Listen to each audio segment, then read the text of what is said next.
My name's Andrew Ollerton. I'm an author. I work with Bible Society in the UK. And our verse for the day is Romans 12, verse 21.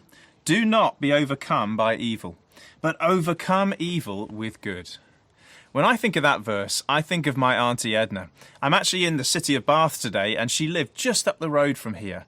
She was a dear old lady. She used to make clothes for relief agencies. She used to teach the Bible to children. And then one day when she was in her 80s, two thugs broke into her home in broad daylight, robbed her at knife point, taking all of her savings, and then they left.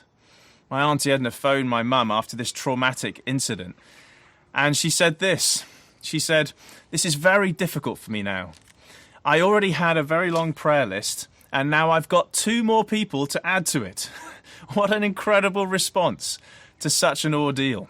So counterintuitive, so countercultural. That's the way of Jesus. That's what Paul had in mind. Don't be overcome by evil, but overcome evil with good. This kind of love can change the world, can't it?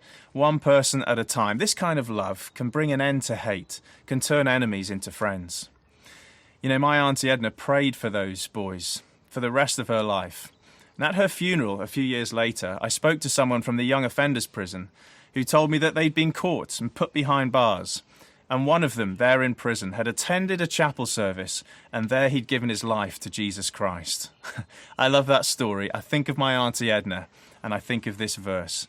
And I encourage us to go into our day determined not to be overcome by evil, but to overcome evil with good.